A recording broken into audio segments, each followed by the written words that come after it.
नमस्कार, राष्ट्रपोस्ट से मैं पवन केसवानी। छत्तीसगढ़ में मुख्यमंत्री बदले जाने की खबर कई यूट्यूब चैनल और सोशल मीडिया में तेजी से चल रही है या चलवाई गई है। इसमें क्या है हकीकत, आज हम विश्लेषण करेंगे। अंदर खाने की वो बातें जिसे जानना समझना आपको बहुत जरूरी है। छत्तीसगढ़ में विष्णुदेव साय की सरकार बने अभी 2 साल होने को हैं। 13 दिसंबर 2023 को शपथ ग्रहण हुआ था। 3 दिसंबर 2023 को सरकार बनाने का स्पष्ट जनादेश मिला था। इसके बाद अचानक ऐसा क्या हुआ कि सोशल मीडिया में ऐसी खबरें तैरने लगी। खासकर कुछ चुनिंदा यूट्यूब चैनल को ऐसा लगने लगा कि शायद नरेंद्र मोदी और अमित शाह उनसे पूछकर ही मुख्यमंत्री बदलते हैं, और तो और पूरा मंत्रिमंडल का खाका तैयार करते हुए एक पोस्टर बनाकर बता दिया गया कि किसका काम सही है, किसे रखा जाएगा, किसे हटाया जाएगा। वो ढेर सारी बातें अचानक क्यों आ रही है, इसे भी गहराई से समझने की कोशिश हो रही है। भारतीय जनता पार्टी को जानने समझने वाले राजनीतिक पंडित और रणनीतिकार लगातार ये समझ रहे हैं कि अचानक ऐसी खबरें क्यों चलाई जा रही है। क्या पर्दे के पीछे किसी और का दिमाग काम कर रहा है? अचानक ऐसा क्या हुआ कि ऐसी खबरों को हवा दी जाने लगी? कुछ यूट्यूब चैनल तो बाकायदा तारीख भी बताने लगे। कोई अप्रैल की कहने लगा, कोई जनवरी तो कोई फरवरी। जैसी जिसकी दृष्टि वैसी उसकी सृष्टि। लगातार ये समझाने की कोशिश की गई, अपनी खबरों को पुष्ट करने के लिए ये समझाने की कोशिश की गई कि सरकार अलोकप्रिय हो गई है, लोगों में काफी अविश्वास है। थोड़ी देर यदि आप उन खबरों को सुन लें तो ऐसा लगेगा कि हाँ, इसमें कुछ सच्चाई है। लेकिन ऐसी हवाई खबरों से कहीं अलग हम जानने समझने की लगातार कोशिश कर रहे थे कि आखिर विष्णुदेव साय की सरकार को कितने नंबर देने चाहिए। 2 साल का समय हुआ है। सबसे पहले तो महतारी वंदन की जो गेम चेंजर योजना सफलतापूर्वक आज की तारीख तक लागू है, उसे लेकर कहीं कोई शिकवा शिकायत नहीं है। इसके अलावा धान के कटोरे के किसानों को जो 3100 रुपए क्विंटल धान का प्रति एकड़ 21 क्विंटल का जो मूल्य मिल रहा है, वो भारत में कहीं नहीं है। इन दोनों योजना में कहीं कोई शिकवा शिकायत नहीं है। वैसे तो कई मुद्दों पर विष्णुदेव साय सरकार से केंद्रीय नेतृत्व संतुष्ट है। खासकर नक्सल मोर्चे पर जिस तरह की सफलता मिल रही है और प्रधानमंत्री आवास योजना को जिस तरह से धरातल पर उतारा जा रहा है, उसे लेकर केंद्र काफी संतुष्ट माना जा रहा है।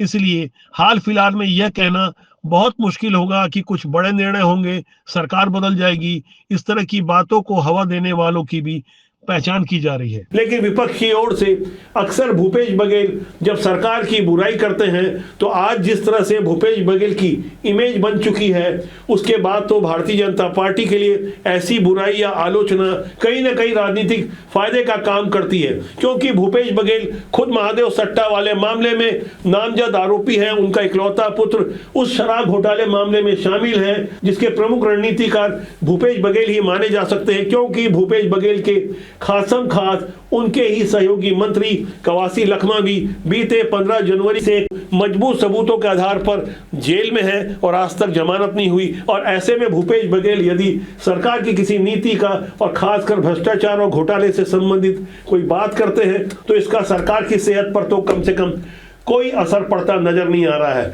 रही बात भारतीय जनता पार्टी के कुछ कद्दावर की, जो असंतुष्ट हैं, जिन्हें मंत्रिमंडल में नहीं लिया गया है, स्वाभाविक रूप से उनके समर्थक सोशल मीडिया की आजादी का आर्टिकल 19 का खुलकर इस्तेमाल करते हैं। सही अर्थों में कहा जाए तो बहुत जाति कई बार कर देते हैं, क्योंकि ऐसे ऐसे शब्द परोसे जाते हैं जिसे पढ़ने के बाद तो ये समझा जा सकता है कम से कम भारतीय जनता पार्टी का अनुशासन के दायरे में बंधा हुआ कोई कार्यकर्ता ऐसे नहीं लिख सकता। मौजूदा दौर में मोदी और शाह के युग वाली भारतीय जनता पार्टी जब कोई बड़े रणनीतिक फैसले लेती है तो कानों कान किसी को खबर नहीं होती। हाल में ही विष्णुदेव साय सरकार में जो 3 मंत्री पिछले दिनों बनाए गए हैं, उसमें एक गजेंद्र यादव को छोड़कर बाकी 2 मंत्री बनाए जाएंगे या नहीं बनाए जाएंगे, किसी को कानों कान खबर नहीं थी। खासकर राजेश अग्रवाल, जो कि अंबिकापुर से टीएस सिंहदेव को चुनाव हराकर विधानसभा में पहली बार पहुंचे हैं, उन्हें मंत्री बनाया जाएगा, इसका तो किसी को बिल्कुल भी अनुमान नहीं था। लक्ष्मी रजवाड़े और टंकराव वर्मा जैसे ऐसे अनेक नाम हैं। जब विष्णुदेव साय की सरकार बनी थी, जब बहुमत मिला था, तब से ढेर सारे कयास लगाए जा रहे थे। आप सोचिए, मुख्यमंत्री को लेकर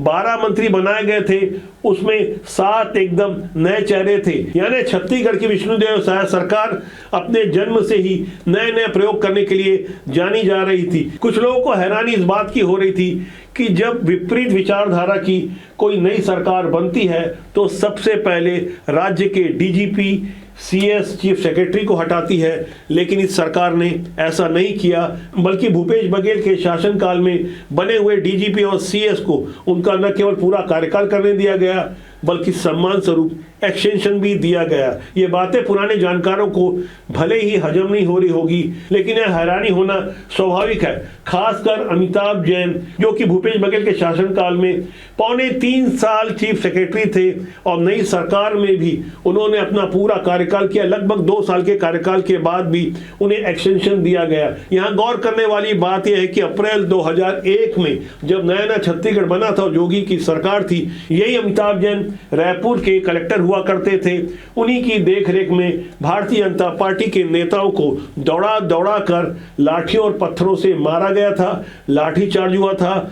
और भूपेश बघेल के शासनकाल में जितने बड़े बड़े घोटाले हुए, खासकर शराब घोटाले के लिए जैसे नीतियां बदली गई, जिस तरह से FL10 का लाइसेंस लाया गया, जिस तरह से एक समानांतर शराब नीति चल रही थी, उस समानांतर शराब नीति के पैसे भूपेश बघेल के घर तक पहुंच रहे थे, क्योंकि उनका बेटा चेतन बघेल इसी मामले में जेल में है, आबकारी मंत्री भी जेल में है और शराब घोटाले के पैसे से कांग्रेस भवन बनाने के पुख्ता प्रमाण भी जांच एजेंसियों को मिले हैं। ये जब सारी गलत नीतियों को अंजाम दिया जा रहा था, तब भी अमिताभ जैन चीफ सेक्रेटरी हुआ करते थे। कोयले घोटाले को जब ऑनलाइन से ऑफलाइन में बदलकर कोयले घोटाले के लिए जिस तरह से समीर बिश्नोई जैसे सीनियर IAS अधिकारी ने ऑनलाइन सिस्टम को बदलकर ऑफलाइन किया, तब भी अमिताभ जैन मौन थे। उन्हीं अमिताभ जैन को भारतीय जनता पार्टी की नई बनी सरकार ने कंटिन्यू रखा। यानी कुल मिलाकर यहाँ कहीं भी पूर्वाग्रह नहीं दिख रहा था। भूपेश बघेल की आज की तारीख तक गिरफ्तारी नहीं हुई है, जबकि शुरू से कयास लगाए जा रहे थे। जिस तरह से भूपेश बघेल के घर के अंदर से प्रमाण मिले हैं, तो वहां भूपेश बघेल छुट्टा क्यों घूम रहे हैं, जबकि भूपेश बघेल फर्जी सेक्स सीडी वाले मामले में तकनीकी आधार पर जरूर छूट गए हैं। सरकार की ओर से बाकायदा कानूनी उपचार लिया जा रहा है, रिव्यू पिटीशन CBI की ओर से दाखिल किया गया है। ऐसी ढेर सारी कवायतें जो कि कानून के रास्ते से होकर जाती है, उसे अपनाने की कोशिश की जा रही है। मौजूदा दौर में अमित बघेल ने जिस तरह से जाति आधार पर वैमनस्यता फैलाने की कोशिश की, वहां भी ये माना जा रहा था कि सरकार सख्ती से पेश आएगी, लेकिन ऐसा हुआ नहीं। बाकायदा उसे भागने का मौका दिया गया। 26 दिन तक फरारी के बाद आजाद चौक में जब क्रांति सेना के कार्यकर्ता सड़कों पर उतर आए, तब भी बल प्रयोग नहीं किया गया। यानी कुल मिलाकर ऐसी कवायतों से ऐसा लग रहा है धूप में चलिए हल्के पांव वाली नीति अपनाई जा रही है। जिन्हें तेजी से कार्रवाई करने वाली सरकार चाहिए, उनकी अपनी सोच हो सकती है। तुलनात्मक रूप से योगी आदित्यनाथ और अन्य प्रदेशों के मुख्यमंत्री से जब खासकर बुलडोजर एक्शन और ऑपरेशन लंगड़ा जैसी कार्रवाई से तुलना की जाती है, तो स्वाभाविक रूप से कार्रवाई और कार्य करने का तरीका अलग अलग लग सकता है, और ऐसा लगना भी स्वाभाविक है। डॉक्टर रमन सिंह 15 साल मुख्यमंत्री रहे, आज की तारीख में वो विधानसभा अध्यक्ष हैं। अंदर खाने जो कुछ खुशफुसाहट चलती है, लोग कहते हैं कि डॉक्टर रमन सिंह की खूब चल रही है, तो यहाँ गहराई से समझना होगा कि डॉक्टर रमन सिंह भले ही आज एक संवैधानिक पद में है, लेकिन एक मंझे हुए नेता हैं। 15 साल मुख्यमंत्री रहे हैं, केंद्रीय राज्य मंत्री रहे हैं। मौजूदा मुख्यमंत्री विष्णुदेव से उनकी बहुत बेहतर केमिस्ट्री है। विष्णुदेव साय 3 बार छत्तीसगढ़ भाजपा के प्रदेश अध्यक्ष रहे हैं। ऐसा माना जाता रहा कि उन्हें प्रदेश अध्यक्ष बनवाने में डॉक्टर रमन सिंह की अहम भूमिका रही। ग्वालियर से कुछ तस्वीरें सामने आई है। एक निजी कार्यक्रम में विष्णुदेव साय और डॉक्टर रमन सिंह एक साथ गए। यहां भी इनकी केमिस्ट्री को देखकर यह अंदाजा लगाया जा सकता है कि आज की तारीख में विष्णुदेव साय और डॉक्टर रमन सिंह के आपस के संबंध कितने मजबूत और प्रगाढ़ हैं। गौर करने वाली बात यह है कि विधानसभा के नए भवन के उद्घाटन के मौके पर जब प्रधानमंत्री नरेंद्र मोदी पिछले दिनों रायपुर पहुंचे थे, और इस दौरान उन्होंने जिस अंदाज में, जिन शब्दों में डॉक्टर रमन सिंह की तारीफ की, तो राजनीति में कुछ नया खोजने वाले, नया अर्थ निकालने वाले उन शब्दों के भी अलग अलग मायने निकालने लगे। यहां तक कुछ यूट्यूबर को ऐसा लगने लगा कि डॉक्टर रमन सिंह के ऊपर केंद्र कुछ ज्यादा ही मेहरबान है, इसलिए हो सकता है परिवर्तन होगा। ऐसे ही हो सकता है कि आधार पर अफवाहें जन्म लेती है, लेकिन इस बात में बिल्कुल भी सच्चाई नहीं है, क्योंकि भारतीय जनता पार्टी की मौजूदा समय में जिस तरह से रणनीति चलती है, बाएं हाथ से किया गया काम दाएं हाथ को भी नहीं पता चलता। ऐसे में सोशल मीडिया का जब दौर है, किसी का क्या है, कोई कुछ भी कह दे, टीआरपी तो बढ़ जाएगी, सुर्खियां बढ़ जाएगी, हो सकता है कुछ व्यूअर और सब्सक्राइबर भी बढ़ जाए। लेकिन ऐसी खबरें विश्वसनीयता से कहीं जब दूर होती है तो आम जनमानस के प्रति ऐसे यूट्यूब चैनल अपना विश्वास खो देते हैं। बदले हुए हालात में जिस तरह से छत्तीसगढ़ की विष्णुदेव साय सरकार प्रयोग धर्मिता की ओर लगातार जाती रही, कुछ नए नए प्रयोग करते रहे, समय के हिसाब से कुछ प्रयोग अप्रासंगिक भी हो गए, लेकिन जो नई कवायतें की जा रही है वहां ओपी चौधरी एक प्रमुख पावर सेंटर बनकर उभरे। छत्तीसगढ़ काडर के सबसे पहले कम उम्र के आईएएस बनने के बाद जब 2018 में वो राजधानी रायपुर के कलेक्टर थे, तब उन्होंने इस्तीफा देकर खड़सिया से चुनाव लड़ा, चुनाव में असफल हुए, संगठन का काम किया और उसके बाद आज जिस तरह से वित्त मंत्री के रूप में कलेक्टर गाइडलाइन जैसे कुछ नए नए बड़े और अहम फैसले ले रहे हैं, वहां से बृजमोहन अग्रवाल जैसे पुराने कद्दावर को ये निर्णय रास नहीं आ रहा है, खुलकर लगातार पत्र लिख रहे हैं और तुरंत ही उनके पत्र मीडिया तक पहुंच भी जाते हैं। और तो और बृजमोहन अग्रवाल खुलकर कई बार अपनी पार्टी की सरकार के खिलाफ बोलते हैं। बृजमोहन अग्रवाल जब कम समय के लिए सही शिक्षा मंत्री थे, बाद में सांसद बन गए, कई निर्णयों को सरकार ने नहीं माना क्योंकि ऐसे निर्णय सरकार की नीतियों का उस समय हिस्सा नहीं थे। जैसे कि बृजमोहन अग्रवाल ने ये घोषणा अपनी ओर से फरवरी 2025 में कर दी थी कि 33,000 शिक्षकों की भर्ती होगी, जबकि मोदी गारंटी में जो घोषणाएं लिखी गई थी वो 5 साल के लिए थी। ऐसा लिखा गया था कि चरणबद्ध तरीके से 1 लाख सरकारी भर्तियां होगी, लेकिन सरकार बनने के 1.5-2 महीने बाद जिस तरह से विधानसभा में बिना कैबिनेट की मंजूरी के बृजमोहन अग्रवाल ने जिन बातों को रखा, वहां से एक बात तो स्पष्ट थी कि बृजमोहन अग्रवाल जो घोषणा कर रहे थे वो सरकार में जरूर थे, लेकिन सरकार का वो निर्णय नहीं था। यही कारण रहा कि 33,000 के अनुपात में आज की तारीख में कवायद की जा रही है 5,000 शिक्षकों की भर्ती की जाए। वैसे विधानसभा पटल में खुद विष्णुदेव साय जब उनके तरफ शिक्षा मंत्री का भी भार था, तब उन्होंने विधानसभा में बताया यहाँ पूरे देश में शिक्षक और स्टूडेंट का अनुपात 26:1 है और छत्तीसगढ़ में 21:1 है। इस हिसाब से विष्णुदेव साय ने भले ही ये नहीं कहा कि हम नए शिक्षकों की भर्ती नहीं करेंगे, लेकिन साफ तौर पर यह भी बता दिया कि युक्तियुक्तकरण क्यों आवश्यक है। ढेर सारे विरोध हुए, लेकिन ऐसे ढेर सारे विरोध और बवाल के बावजूद सरकार अपनी नीति पर अडिग रही। फिलहाल निकट में कोई चुनाव नहीं है, ना तो नगरीय निकाय के चुनाव है, ना तो पंचायत के चुनाव है, ना लोकसभा ना विधानसभा। 3 साल का कार्यकाल बाकी है।